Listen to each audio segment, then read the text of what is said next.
Hello, and welcome to The Staffing Show, the only podcast that delivers tools, tips, and tactics from the staffing and recruiting industry's top executives and thought leaders.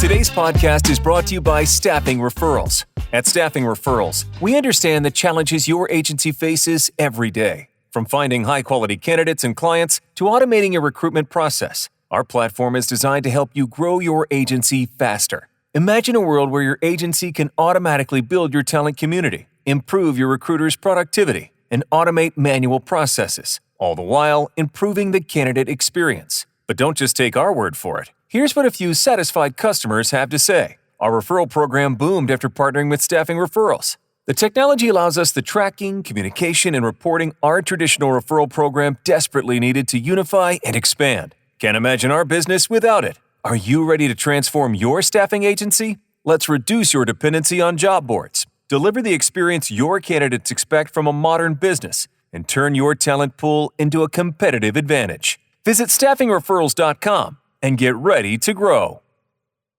Hello, everyone. Thank you for joining us for another episode of The Staffing Show. Today, I am super excited to be joined by Dries De Koster, who is the CEO and founder of Meet Dwight. Dries, excited to have you here. We're going to be talking about some really cool things in AI and excited to have this conversation with you. No, thanks for having me. Always good to talk to you, David. Yeah, same. So to kick things off, as always, what I'd like to do is have you share just a little bit about your background and kind of how you ended up in the staffing industry, and then we'll jump right into some pretty cool AI use cases and talk about how staffing agencies are using AI today and also where it's going from here. Yeah, for sure. So Dries De Koster, as you say, originally from Belgium, hence the funny name. So moved to the UK in 2005. Really, my background work-wise has always been in the human capital management space. So worked for the likes of SAP SuccessFactors, worked for some employee benefits businesses, some payroll outsourcers, some payroll and HR software businesses outside of the ones mentioned, and then more latterly joined a company called the Access Group, who became the UK's largest headquartered software business. So I was there over a period of about 5.5 years and was really tasked with building a brand new division out for them, determining the go-to-market, etc. And then that journey latterly saw me over one of their recruitment CRM acquisitions before I then moved on and started Meet Dwight back in 2024.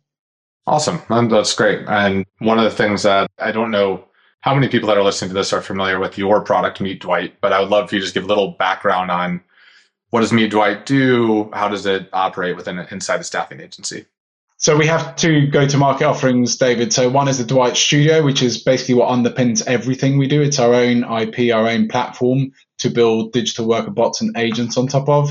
What we're most commonly known for is Dwight as a managed service. So we build digital worker bots. As I say, you never guess what his name is, but his name's Dwight, who works 24/7, never goes off sick, never takes any PTO, does the work of up to 12 people, but at a fraction of one full-time equivalence wage. So really the benefit of and where he kind of works is very much in middle and back office. So there's a lot of AI and automation that's focused on top of funnel activity. We're not that. We're focused on middle and back office. So onboarding, compliance, credentialing, re-credentialing, placing candidates into VMS systems, extracting time card information, through to invoicing, payroll, and so on. So very much middle and back office focused. So Dries, one of the things that I think is pretty cool is I've seen you at a few different conferences over the years, NATHO, a few different other ones, and your booth is always jam-packed with people trying to figure out what you do and how to use AI in their business. I think first time I talked to you about your product, I was like, this is so cool. This is something that people need and can help reduce costs. And I think at a time where a lot of staffing firms are looking at how do they work more operationally efficient. We've seen people move towards offshoring. I was listening to a podcast yesterday with a AI thought leader, and he's like, if your business is an offshoring business, like AI is coming for it. And I think that's inherently true. I would love for you to share a couple of the use cases in terms of how people are using Meet Dwight day to day in their business and what that looks like. Yeah, and people do get very excited about what Dwight can do for their business. We've literally had people whooping, showing them the capability. So that's always quite nice. That's also a first in all of my career of selling software. So that's was a good I experience. feel like the first time you see a mouse move you just see the computer and you're like, wait a second. And we often have to say, this is not a person doing it. This is now Dwight actually doing the task. So in terms of use cases, where do we fit in? So you're right to call out offshoring, outsourcing. We often talk about Dwight as being outsourcing 2.0 because he's more cost effective and more efficient at doing some of those kind of tasks, again, in the kind of middle and back office. Because ultimately, okay, those resources may be more cost effective than onshoring, but you still have issues around HR, people calling in sick, staff turnover, etc. Whereas Dwight works 24/7 consistently, doesn't take time off, right? So the benefits you have is here you have a resource that can do the work of up to 12 people at a fraction of one person's cost. And then in terms of use cases, we have lots of different use stories. Most of what we do is actually in onboarding and compliance. So the most common one we talk about there is a client of ours, the Winter Group.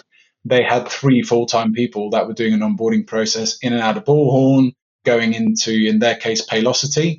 So they had looked at middleware tools because there's no API link available. And actually they found those tools wanting, being cost prohibitive, etc. So that's where Dwight came in, because yes, we can use API, but actually rather uniquely, Dwight can use login credentials. So now suddenly we can go and integrate and stand up agentic workers across platforms that typically don't talk to each other. And that's also where typically staffing agencies have people having to perform the tasks, right? So he's going in and out of the payroll system, then goes back into Bullhorn, does the background check, sends emails, etc. And they basically had 3 people do that process. So Dwight's now doing that 11 times more cost effective.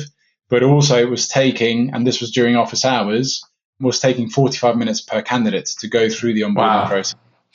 Dwight's now doing it in 4 minutes. So, suddenly, again, that's 11 times faster. And particularly around onboarding and compliance, right? If you're a shift-based kind of workforce, a lot of the candidates you place will be uploading their documents after the shifts are finished.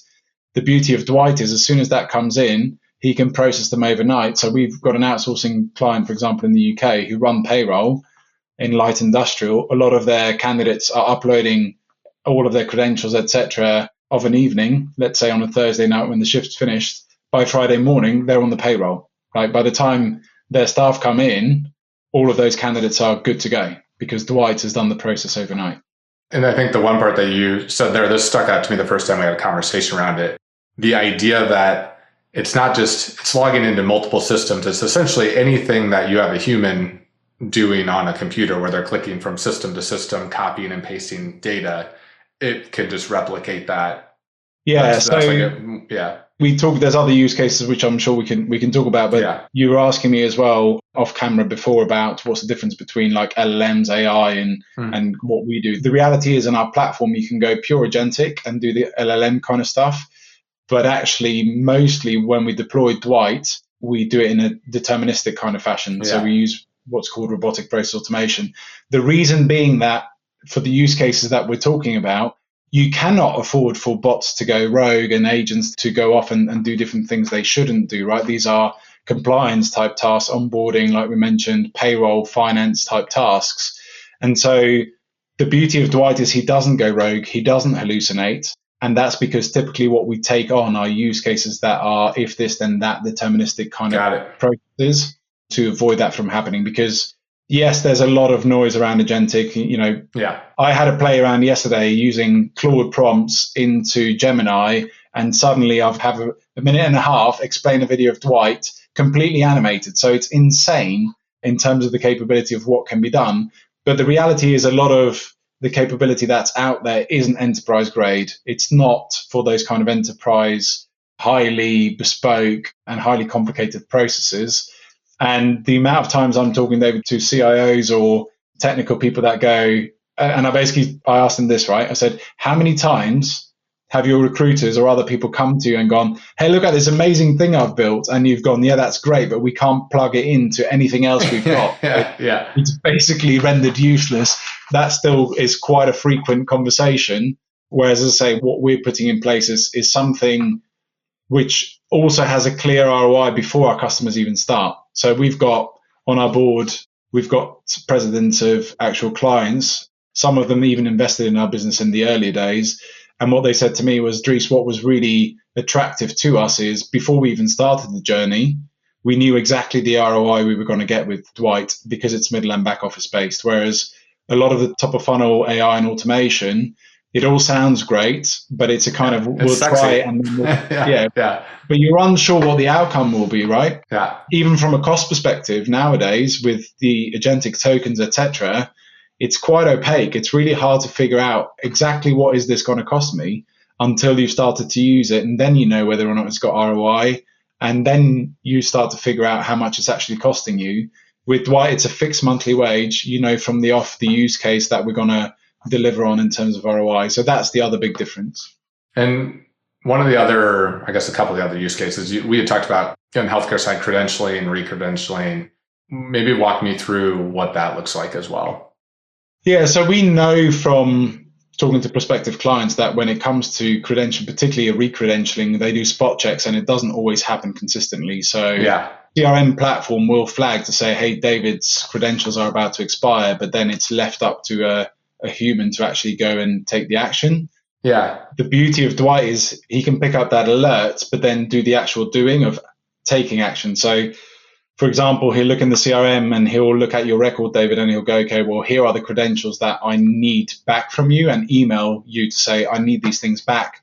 Then deals with the emails coming back, deals with the attachments, make sure essentially that consistently and all the time and systematically, all of your candidates are credentialed.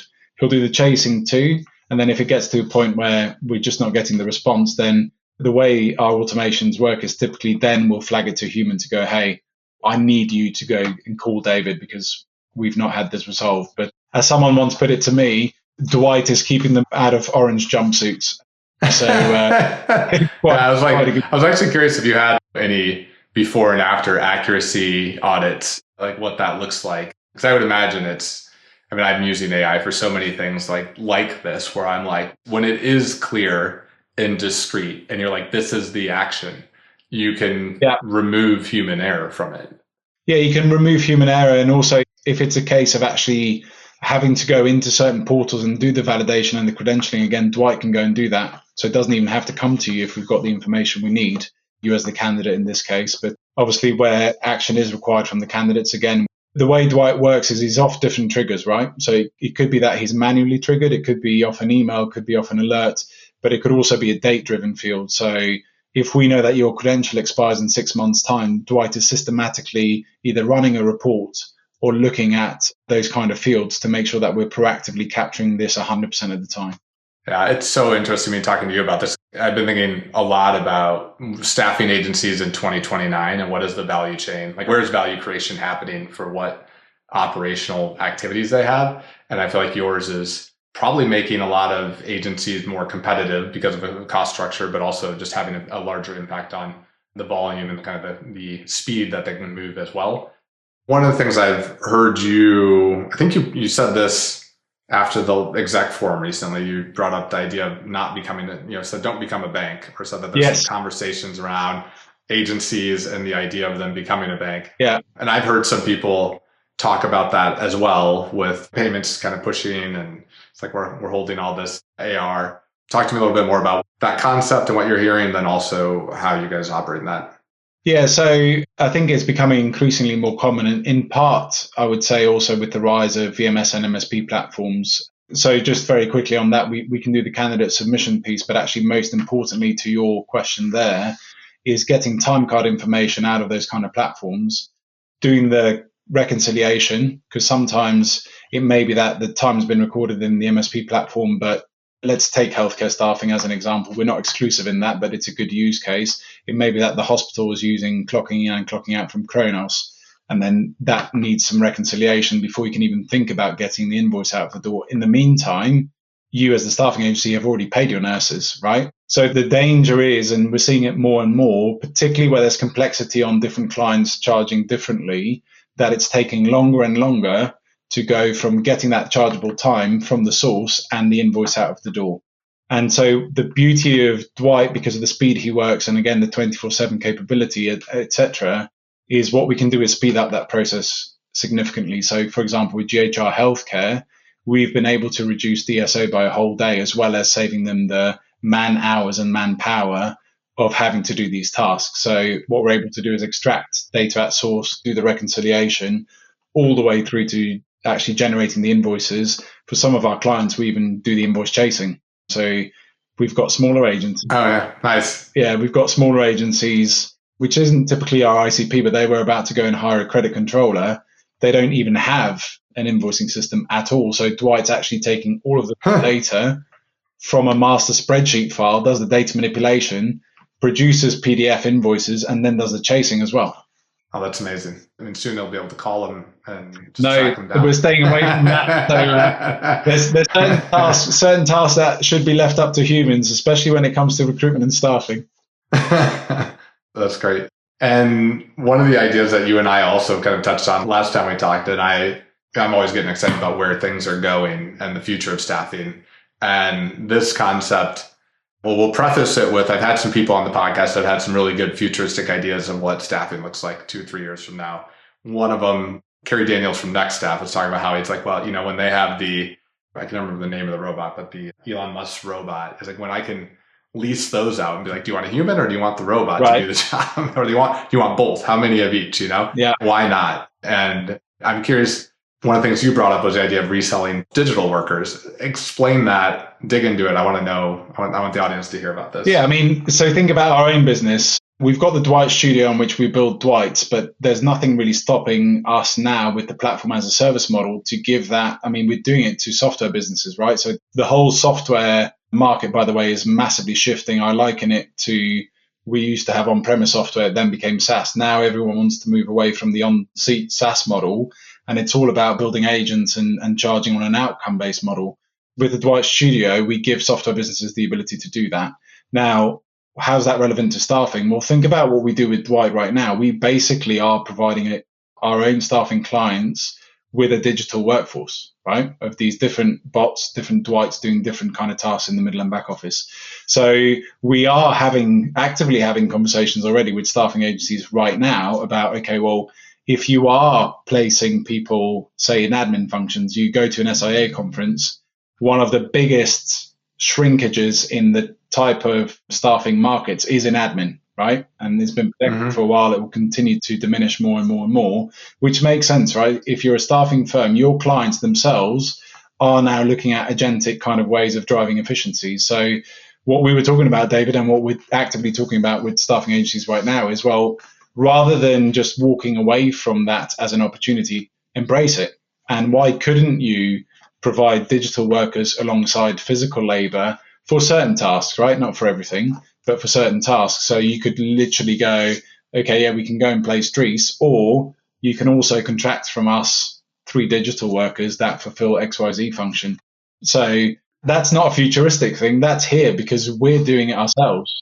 It sounds futuristic, and then it's like, wait, you actually are already doing this. Just the idea of, I think, it's such a fun thought to think about getting a job order and be like, hey, I need 3 AR people to start next Monday. And you just are like, well, I can go find you 3 people, or would you like me to install this digital worker?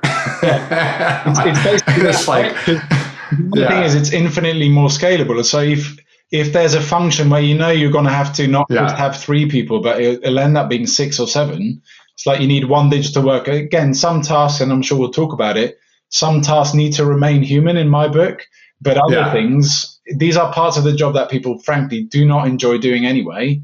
They're the bits you go and automate.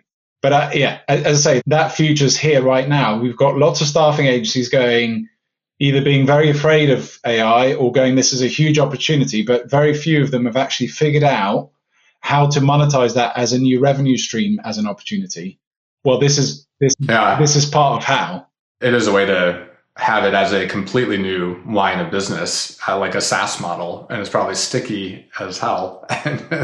So, I mean, it's a good approach. It seems like a reasonable thing to be thinking about, especially, I mean, I don't know, I haven't looked at the most recent, like which jobs are going and which ones aren't, but the compression of all administrative work. I think one of the more recent benchmarks I saw for Claude, I think it was Claude Opus, was that it's like, was scoring at like a 94, in the mid 90s in the percent for like business administration tasks. just like building a PowerPoint deck. And like if you're, and you think about it doing that without the kind of like modeling and the discrete nature of it that you're talking about, it's like this is where the world's going. I mean, it's happening. It's been predicted for ages, right? So there's a piece of research that I used in the early days when we started up. It was UK-based research, but it does translate. It was done by the Institute of Public Policy Research in the UK. It had all different job roles, and it was looking at what was going to be augmented or replaced by AI. Yeah. And the one that was going to be completely augmented or replaced by AI was admin. So it's not new news, but now we have the tools and we can help provide the tools to do something about it and actually look at it as an opportunity rather than a risk. Yeah. I think embracing the right way does turn into a huge opportunity. For those that are listening to this, I know we've kind of talked about what's possible. How would you suggest they go about exploring this idea or thinking through this? I would say, David, there's no reason. So we talked about the shift of what software businesses are doing now. So there was an article in the Wall Street Journal. ServiceNow have said their total addressable market has gone from 90 billion turnover to 600 billion by shifting from per seat licenses to agentic.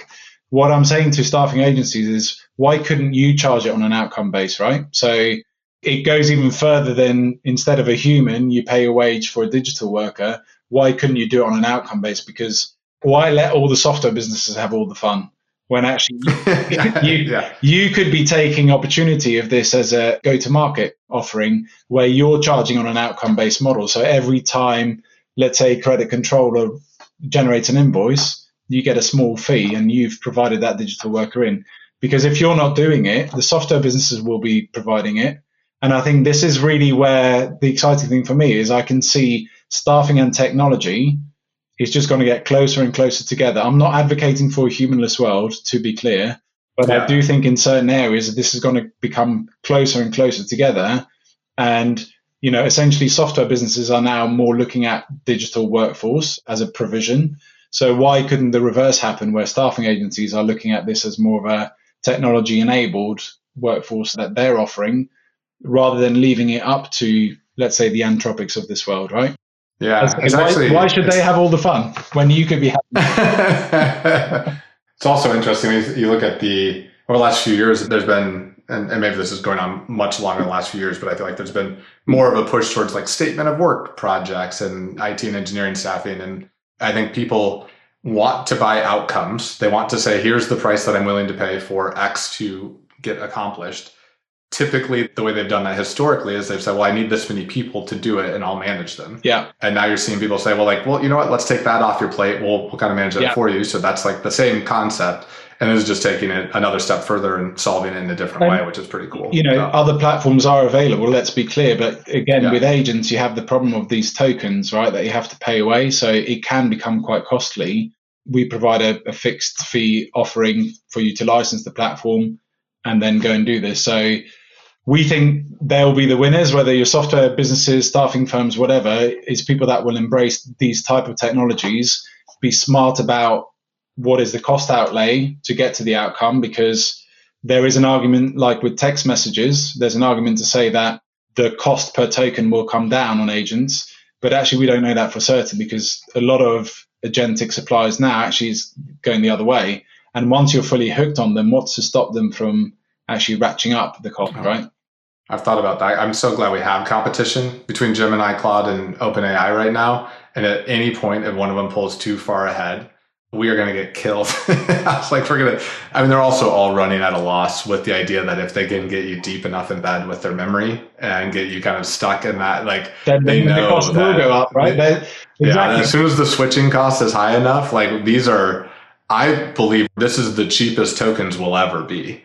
This is like, that's my belief, but not everyone. Not everyone thinks like it, David. So we'll see. I mean, the cost. I'm sure you'll be able to buy your own on-prem version of it and have a lower level model do things. But I think that when you get into the more advanced stuff, they're going to keep pushing the envelope, and it's fun to kind of watch it all play out. I mean, Claude's taken some major shifts in there too. Yep. So you said you were actually having conversations today about this concept of reselling the digital worker.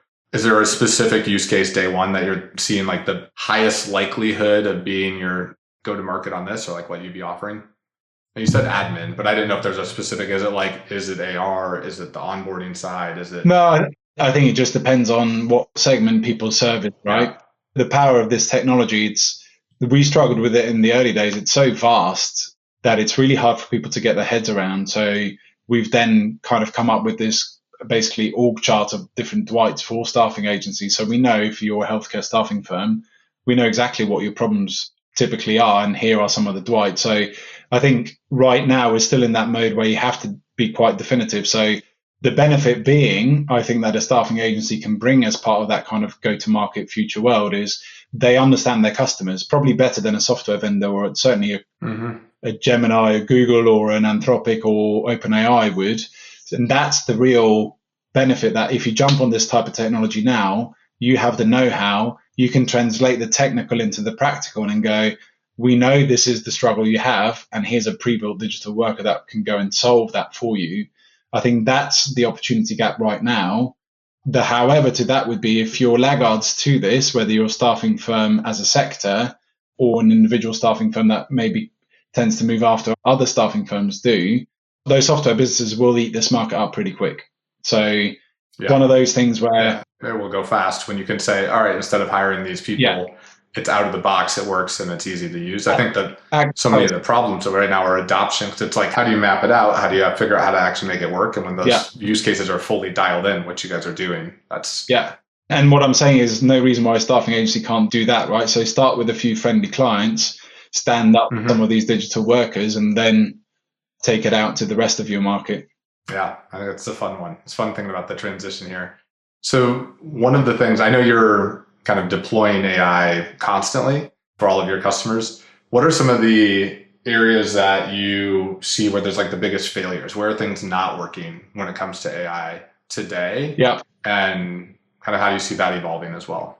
So I'll tell you what's working really well for us first. So, we now have the capability basically to look at a user doing a task over an application, and it automatically generates the code for the digital worker to be built and do that within minutes. That's pretty cool. Obviously, a lot of what we build is very complex. So what we're able to do there is stand up component parts of that very quickly, and then we still have to kind of knit it all together. In terms of where things aren't working well, I think it's somewhat back to our previous conversation, which is there's a lot of people building a lot of stuff, but if it doesn't hook into your enterprise systems and everything else, then it's only as useful as it is for that individual. It doesn't become very useful for the whole company. And there's a lot of, I think we're kind of coming out of this now, but there's still a lot of people that kind of go, we had it in the early days, people would come and go, my boss told me to buy some AI, so here I am. And it's like, what do you mean? It's like, don't get all excited about all the cool bells and whistles. Like, yes, stay curious, absolutely do that. But actually, where are you losing time when you're money? trying to solve? And more specifically, not just is it a problem, but actually what's it costing you in terms of time and money? We qualify out more than we qualify in, because we go really hard on what's the use case, what's the ROI, and will you actually get the return? So really coming at it from that perspective first, rather than going, hey, here's this cool shiny thing and my boss told me to buy some AI. That doesn't tend to work so well. Yeah, it is funny is that conversation. I've had it as well, where it's like, well, just want to know, where should I go to have a conversation about AI and what should I do with it is something that I think everybody's trying to jump into. But are there any specific use cases that you just don't think it's kind of up to what it needs to be in terms of the implementation or the experience that it's creating today? Yeah, so I think voice AI is probably a good one where we've had a lot of stop-start in the sector. I think it's come on. I do believe it will get there. I'm just not sure it's there quite yet. Like a lot of these technologies, they demo really well. You kind of go, wow. My recommendation would be get the references and really, really test it out in terms of people that have been there, done that, what's working well for them, why is it working well for them? Because just because it's working well for them doesn't mean it will work well for you, and then kind of take it from there. So my initial one would be very much around probably the voice AI piece. As I say, I do think it will get there, but there's a lot of hallucinations still that happen as well, right? Yeah, I think the latency, you can still just tell it's AI at this point. I mean, not always, but a lot of times I feel like you kind of get that nudge as well. But I'll second that. I think that it will get there for sure. And also there's some areas there where can be challenging depending on the level of the conversation you want to have. Yeah, and what you want to do. Like, I think if you, for example, take international recruitment where you're taking people from one country into another, the voice AI I think is great because you can talk to them in their language, which is fantastic. And if it's a case of very binary kind of qualification criteria, then it can work quite well. But if I'm coming to you, David, and I want to place you, let's make something up, into a senior exec role in Japan, I'm not sure AI is going to be the best place to have that conversation with you. Yeah. Yeah, I feel like it's okay for, hey, here are the onboarding questions we need to ask you and collect this information. Right. But if it's trying to convince you, not sure it's fully. Yeah, and also, there's all sorts of other things that you'll bear in mind, like your family and, all those kind of things where you still need emotional intelligence applied. Yeah.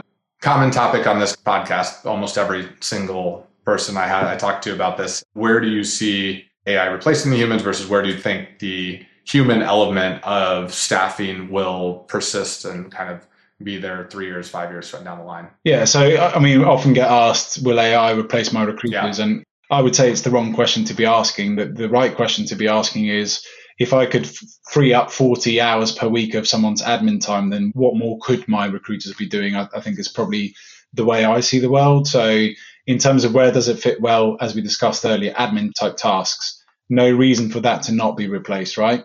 That's obviously where we come in. But then ultimately, from a human perspective, as we mentioned earlier, if you're talking to a candidate, giving that kind of career advice, building relationships with them, again, I do think it depends on the part of the staffing market that you service. Some jobs are just more transactional, right? If I need a truck driver, lorry driver tomorrow to drive from A to B, it's much more transactional than if I am placing you in a CEO role in Japan. So I think there's some nuance to it, but by and large, talking to candidates, giving them that kind of advice, building those relationships, same with clients, whether it's running negotiations with them or again, establishing that kind of relationship. I think the EQ and the human to human, I think in staffing for me doesn't go away and it won't. So it's more a case of what can we do to make sure that if your recruiter is billing $500,000 per annum now, how do we get that same person to bill $1 million? Yeah. By making them more efficient, right? Because no one likes filling in CRM and whatever else, and it's not a value-added task. So what can we do to automate that part of the job? Yeah, completely. And it is funny. I think I heard this so many times at conferences. It should have been one of those comments like, take a shot when you hear it. But it was is AI going to replace the recruiter? And it's like, no, but a recruiter with AI will replace, I was like, if you're using AI, the kind of like bifurcation of the workforce of the people that are adopting it and those that aren't, I think the gains are going to be exponential. They're already seeing it already. And I think it is a cliche answer, but it still holds true. And I think if you look at that from a staffing agency macro level perspective, the reality is, and because I had this conversation, right, with one of our clients, the president of the company, where I said, listen, we could do a lot for your business. Here are some of the use cases we've looked at. And by the way, they now run 4 to 5 different Dwights within their business. But I remember talking to him and going, but you're so nice. Like, your team is so nice. Are you actually prepared to make the change? And his response was, Dries, if you get the impression that we won't, you need to let me know, because if we don't, we won't survive in this market. So I think at a macro level, from a staffing agency perspective, is if you're not doing this kind of stuff right now, I'm telling you, because I can see our growth rate, let alone how everyone else is growing that fills the space, your competition they're going to be able to be quicker in filling their candidates. They're going to be able to do it more cost effectively because their back and middle office will be running leaner and they'll have better EBIT, and you're going to be left behind. So that's the reality of the situation is, yes, how can we make the individual recruiters more efficient, but also from a company perspective, you can't grow linearly. Linearly? Is that a thing? But the signs are the markets are picking up again. Fantastic. Let's not do what we did in COVID, which is we've got loads of candidates and loads of jobs for us to go and fill. I just need more people in the middle and back office to make sure I can do that. We've got to grow a lot more sustainably. And that's where you've got to think ahead and got to look at these kind of technologies to help you. Yeah, I could not agree more, and excited about what you're doing. Specifically to meet Dwight, I know we talked a lot about the future in terms of where staffing is going and some of the different use cases.